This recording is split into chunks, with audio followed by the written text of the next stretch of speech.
믿음의 조상, 복의 근원의 복의 통로가 된 아브라함을 기억하실 겁니다.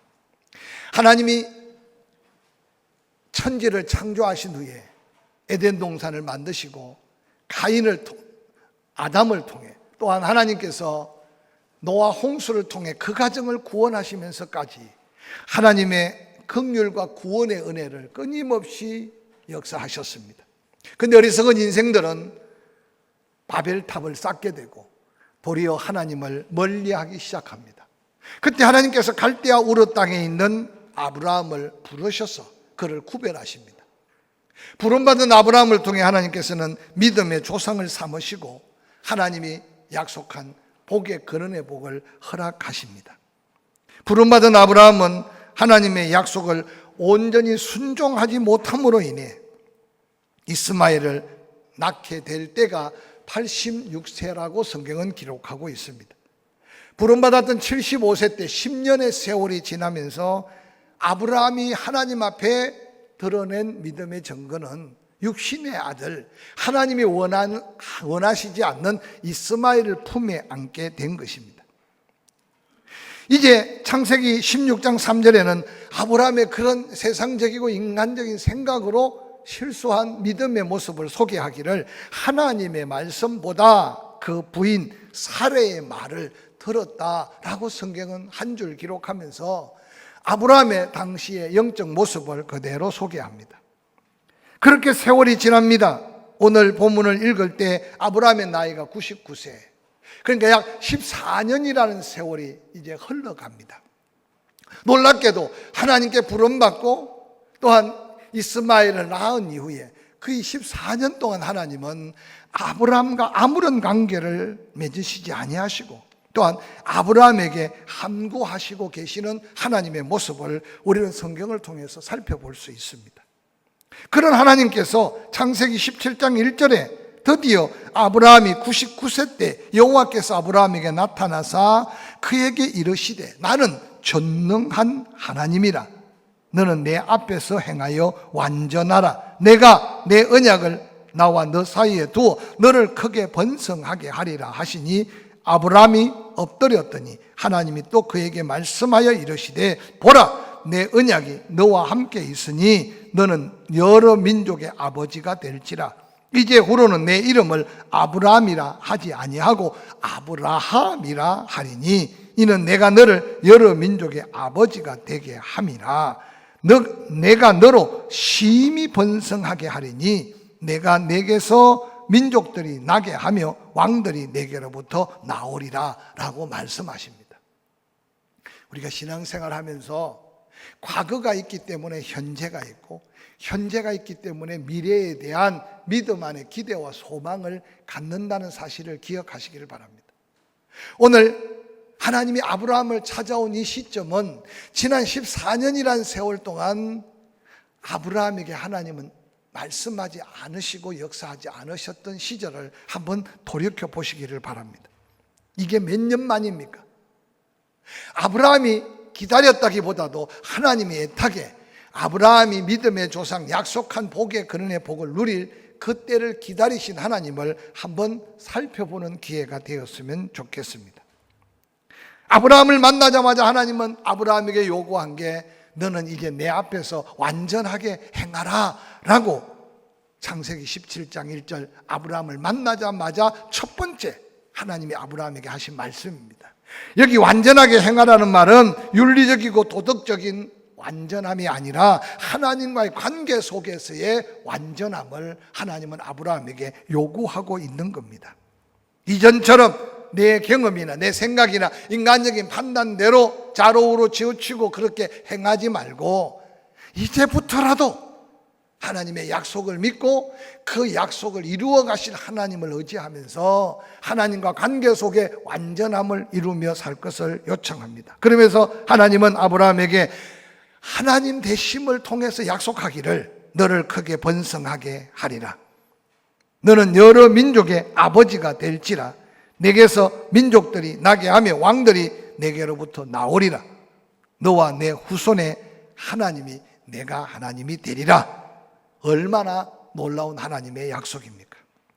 하나님은 이러한 다시 새로운 사명을 아브라함에게 주시면서 아브라함이 그 사명에 걸맞는 이름을 바꾸어 주시는 장면이 창세기 17장 5절에 소개되고 있습니다. 이제후로는 내 이름을 아브라함이라 하지 아니하고 아브라함이라 하리니 이는 내가 여러 민족의 아버지가 되게 되었다라고 말씀하셨습니다.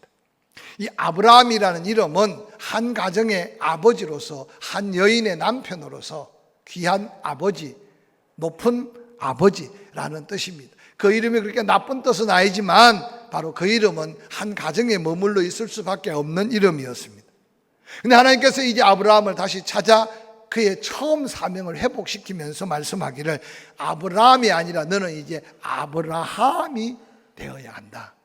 아브라함의 이름의 뜻은 많은 사람의 아버지, 열국의 아버지가 되게 될 것이라는 겁니다. 우리가 성경을 살펴보면 아브라함이 하나님께 부름받을 때 75세의 나이, 하늘의 별과 같고 바다의 모래를 헤아릴 수 있다면 너의 앞으로 후손들의 번성함을 네가 헤아릴 수 있을 것이라고 약속하셨습니다. 그런데 세월이 지나가도 하나님은 그 아브라함에게 하나님의 약속의 아들을 허락하지 않는 겁니다. 10년이라는 세월은 짧은 세월이 아닙니다. 사례가 생각할 때 자기는 이미 여인으로서 생산할 수 없는 죽은 몸인데 남편을 가만히 보니까 아직도 그 씨가 살아있는 것을 확인하고 여인으로서 감당하기 어려운 결단을 합니다. 자기 몸종 하가를 남편의 품에 안기고 낳은 아들이 이스마엘입니다. 이스마엘을 낳은 후에 하나님은 지난 14년 동안 말씀하지 않으시다가 드디어 아브라함의 이름을 바꾸면서 새로운 사명을 덧입혀 줍니다. 뿐만 아니라 사례의 이름까지 바꿔주시는데 이어지는 창세기 17장 15절 16절은 이렇게 기록합니다. 하나님이 또 아브라함에게 이르시되 내 아내 사례는 이름을 사레라고 하지 말고 사라라고 하라. 내가 그에게 복을 주어 그가 내게 아들을 낳아주게 하며 내가 그에게 복을 주어 그를 여러 민족의 어머니가 되게 하리니 민족의 여러 왕이 그에게서 나오리라. 사레라는 이름의 단어적인 뜻은요, 나의 사랑스러운 공주라는 뜻입니다. 젊은이들이 아마 처음 연애를 하고 뭔가 고백할 때 무릎 꿇고 하는 고백이 이런 고백일 수 있을 것입니다. 당신은 나의 사랑스러운 공주입니다. 다른 말로 말하면 귀부인이라는 뜻이에요. 즉 이 사레라는 이름도 한 가정에서 여인으로서 가장 아름다운 이름이 사레입니다. 그런데 하나님께서 아브라함에게 사레라고 하지 말고 사라라고 해라. 바로 사라라는 이름의 뜻은 이제 한 개인의 어머니, 한 남편의 아내가 아니라 열국의 어머니가 된다. 즉 너를 통해 하나님이 보내주는 이삭, 그를 통해서 바로 믿음의 조상이 되게 될 것을 선포합니다.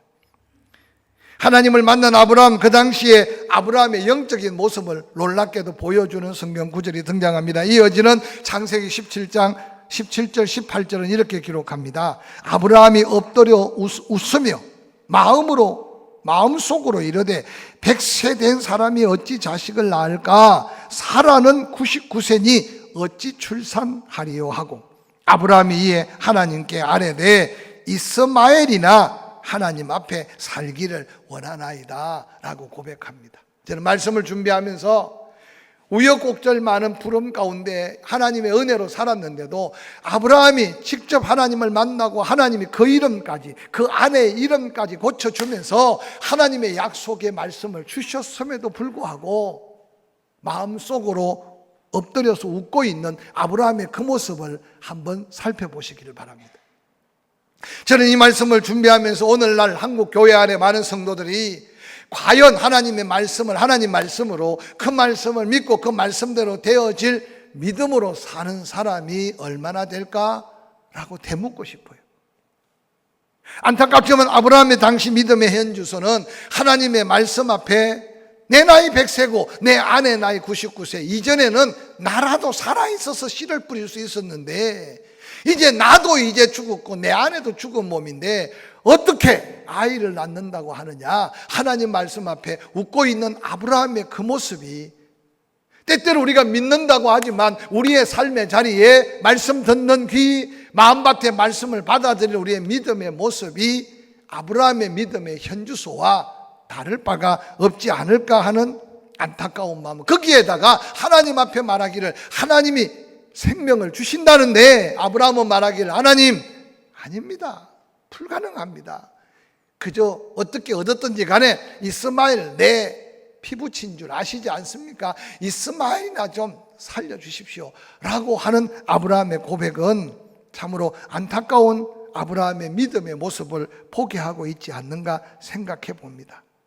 그런데도 긍휼이 많으신 하나님, 사랑의 하나님은 아브라함에게 얼마나 성실하게 대하시고 아브라함에게 얼마나 당신의 뜻을 지금 알리고 깨닫게 하기 위해 역사하신 하나님의 모습을 보시기 바랍니다. 이 신실하신 하나님이 아브라함의 하나님, 이 신실한 아브라함의 하나님이 아직까지도 우리를 은혜 가운데 인도하시는 은혜가 풍성한 우리의 하나님이라는 사실을 이 시간 다시 한번 확신하시고 그 하나님 앞에 우리의 믿음의 고백이 있는 시간이 되기를 주의 이름으로 간절히 축원합니다. 창세기 17장을 펼쳐 읽어가다 보면 이제 그 하나님 앞에 아브라함이 말씀 앞에 순종하여 자신이 먼저 할례를 행하고 그리고 그 주변의 많은 사람들에게 할례를 행하면서 다시 말씀 붙들고 순종하는 아브라함의 모습을 성경은 보여주고 있습니다. 비록 믿음의 모습은 부족하고 믿음의 열매는 없지만 그 말씀 앞에 다시 순종하는 아브라함에게 이어지는 창세기 18장 1절은 이렇게 기록하고 있습니다. 여호와께서 마므레 상수리 나무들이 있는 곳에서 아브라함에게 나타나셨다. 이제 두 번째, 하나님은 당신의 목적을 위해 아브라함을 만나 주신 거죠.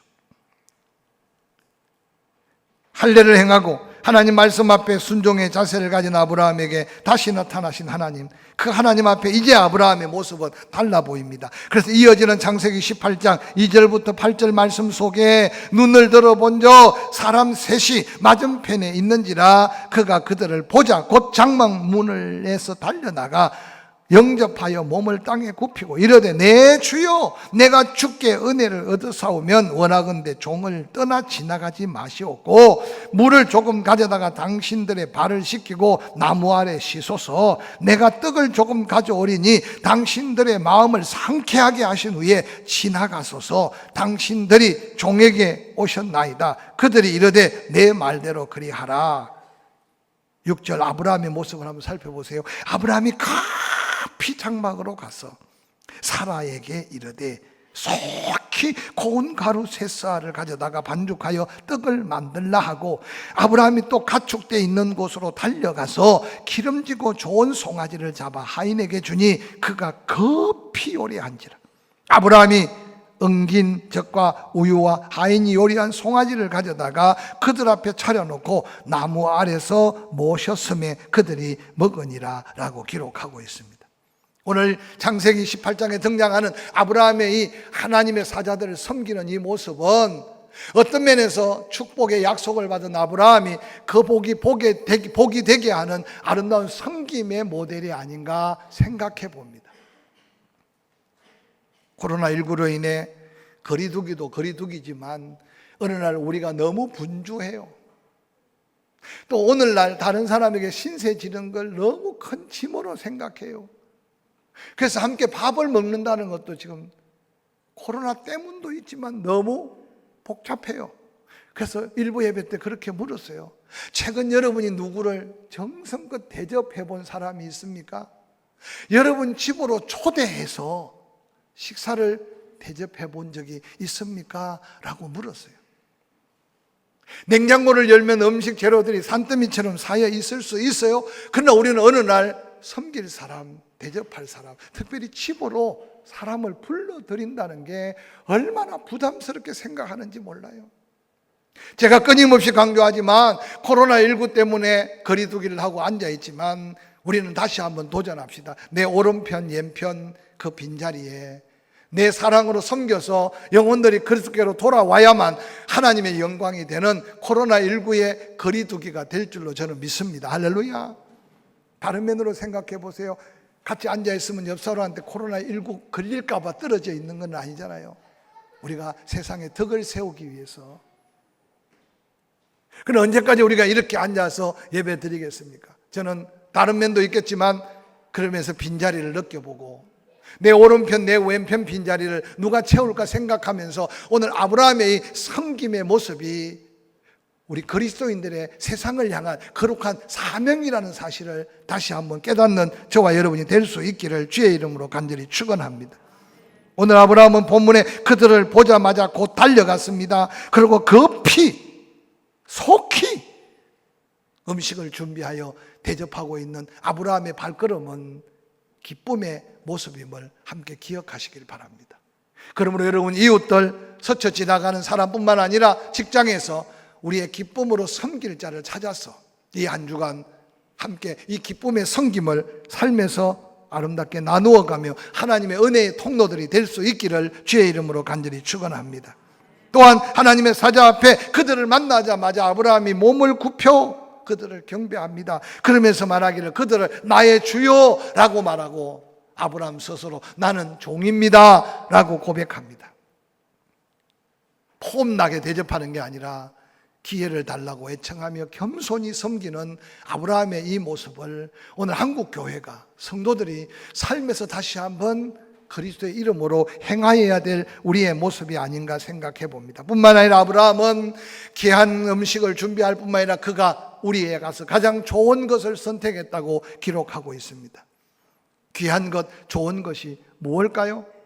사랑하는 성도 여러분, 우리 예수님도 마태복음 7장 12절에 이렇게 말씀하셨어요. 무엇이든지 남에게 대접을 받고자 하는 대로 너희도 남을 대접하라. 남에게 대접을 받고자 하는 마음, 그 마음 갖고 다른 사람을 대접하라. 그걸로 끝나지 않았어요. 이것이 율법이요 선지자라고 말했습니다. 이것이 곧 섬김에 하나님의 모든 뜻이 담겨 있는 마음이라고 소개하고 있습니다. 오늘 아브라함이 그렇게 기쁨과 즐거움과 좋은 것으로 섬긴 결과가 뭡니까? 오늘 창세기 18장 9절 이하에는 이렇게 기록합니다. 그들이 아브라함에게 이르러 내 아내 사라가 어디 있느냐? 대답하되 장막에 있나이다. 그가 이르되 내년 이맘때 내가 반드시 내게로 돌아오리니 내 아내 사라에게 아들이 있으리라 하시니 사라가 그 어디 장막 문에서 들었더라. 아브람과 사라는 나이가 많아 늙었고 사라에게는 여성의 생리가 끊어졌는지라 사라가 속으로 웃고 이르되 내가 노쇠하였고 내 주인도 늙었거늘 내 주인도 늙었으니 내게 무슨 즐거움이 있으리요. 여호와께서 아브라함에게 사라의 마음을 아시고 말합니다. 왜 사라가 웃으며 이르기를 내가 늙었다, 내가 어떻게 아들을 낳느냐 하고 의심하면서 불평하느냐? 여호와께 능치 못한 일이 있겠느냐? 기한이 이를 때 내가 내게로 돌아오리니 사라에게 아들이 있으리라. 아브라함만 웃었던 게 아니라 사라도 너무 웃었어요. 놀랍게도 아브라함이 마음으로 웃고 사라도 속으로 웃었던 그 웃음의 열매가 이삭의 이름이 웃음이라는 뜻의 이름이에요. 저는 이 말씀을 묵상하면서 하나님의 은혜를 베풀려니까 의심하고 웃어도 못 낳은 아들 낳게 하시는데 우리는 웃음만 참아도 얼마나 큰 은혜가 임할까 생각해 봅니다. 무슨 말씀인지 아시겠죠? 말씀이 믿음이 되기를 주의 이름으로 축원합니다. 하나님의 약속이 응답으로 이어지기를 주의 이름으로 축원합니다. 할렐루야. 사랑하는 성도 여러분, 이게 아브라함에게 사라에게 그들은 의심하고 그들은 믿지 못했어요. 내 나이, 나의 아내의 나이, 세상 누가 봐도 믿을 수 없어요. 불가능해요. 그런데 불가능하다고 웃고 있어도 하나님이 함께 하시니 내년 이맘때 아들을 낳을 것이다. 그렇게 축복을 선포하고 창세기 18장 16절에 보니까 그 사람들이 거기서 일어나 소돔으로 향하고 아브라함은 그들을 전송하러 함께 나가니라. 여호와께서 이르시되 내가 하려는 것을 아브라함에게 숨기겠느냐? 아브라함은 강대한 나라가 되고 천하 만민은 그로 말미암아 복을 받게 될 것이 아니냐? 내가 그로 그 자식과 권속에게 명하여 여호와의 도를 지켜 의와 공도를 행하게 하려고 그를 택하였나니 이는 나 여호와가 아브라함에게 대하여 말한 일을 이루려 함이라. 그러면서 소돔과 고모라 땅의 심판을 하나님은 아브라함에게 말씀하셨어요. 저는 이 말씀을 묵상하다가 아니 가서 썰어버리면 될 텐데 왜 아브라함에게 그 말씀을 하셨을까? 말씀은 말씀에서 답이 있어요. 소돔과 고모라 땅 사람들 회개하지 않았어요. 롯도 하나님의 은혜 앞에 순종하기가 꺼려했어요. 그런데 나중에 소돔과 고모라 땅에 유황불이 내리고 결론적이지만 천사들이 롯을 손에 붙들고 그 가정들을 건져내셨어요. 성경은 한 줄 그렇게 남겼어요. 여호와 하나님께서 소돔과 고모라 땅을 유황불로 엎으실 때에 아브라함을 생각하사 롯의 가정을 구원하셨다. 할렐루야.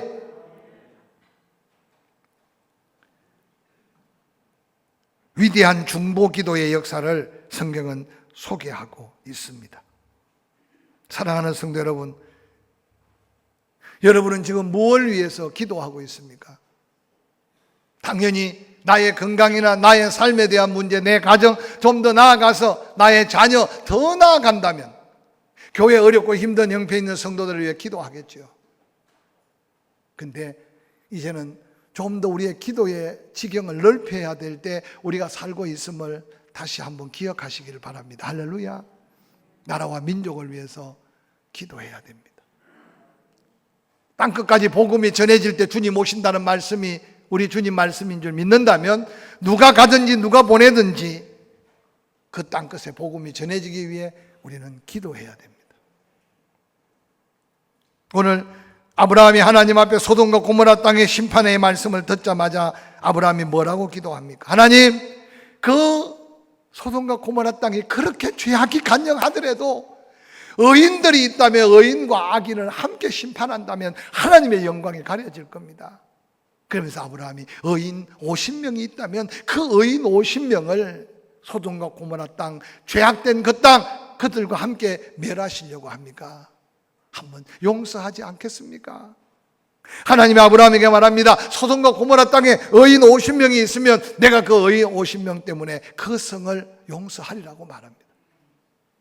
근데 아마 성경에는 기록하고 있지 않지만 아브라함이 다시 45명, 40명, 30명, 20명 숫자를 줄여가며 간절히 하나님 앞에 기도하는 걸 보면 아브라함이 기도하자마자 하나님이 그래 50명 있으면 그 성을 용서하리라. 그런데 하나님의 사자들이 돌아보니 그 성에 50명이 없다는 소식을 아브라함에게 전한 것 같아. 그때 아브라함이 45명이면 어떻습니까? 하나님은 또한 친절하게 성실하게 아브라함의 기도에 응답합니다. 45명만 있어도, 아니 40명 어떻습니까? 30명 어떻습니까? 20명 어떻습니까? 마지막 아브라함도 하나님 앞에 마지막으로 구합니다. 아브라함 생각에 그래도 은혜 입은 롯이 가서 살았는데 의인 10명이 없으려고 생각하고 하나님 정말 송구합니다. 마지막 간구합니다. 소돔과 고모라 땅에 의인 10명만 있으면 그 의인으로 인하여 그 땅을 용서할 수 없겠습니까? 하나님 말씀하세요. 소돔과 고모라 땅에 의인 10명만 있어도 내가 그 땅을 용서하리라. 그런데 안타깝게도 소돔과 고모라 땅에 의인 10명이 없었어요. 여러분, 아브라함이 중보기도하는 소돔과 고모라 땅이 그 시대에 있다가 사라진 그 땅만이겠습니까? 지구촌 역사를 살펴보면 로마가 엄청난 부와 영광을 축적하고 난 다음 타락할 때 폼페이라고 하는 도시는 지진과 화산 폭발로 송두리째 바다 속에 묻혔습니다. 지금도 많은 여행객들이 그곳을 지나면서 당시의 모습들을 아련히 떠올립니다. 얼마 전에 세계보건기구에서 사무총장이 하는 말이 지금 코로나19 처음에는 우습게 여겼다가 너무 많은 확산을 이루니까 이것은 100년 만에 올까 말까한 재앙이다 라고 말했습니다. 사랑하는 성도 여러분, 코로나19 어떻게 생각합니까?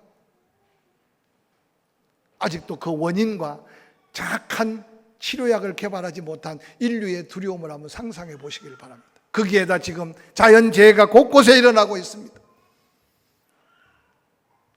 저는 주님 오시기 전에 마지막 택한 백성을 깨우고 계시는 하나님의 엄중한 메시지가 우리의 삶 속에 우리 피부로 느끼고 우리 삶에 다가오고 있는 메시지가 아닌가 생각하면서 우리의 기도의 지경을 넓혀야 될 거룩한 사명이 택함받은 그리스도인들에게, 아니 한국 교회에게 있다는 사실을 거듭거듭 강조하고 싶어요.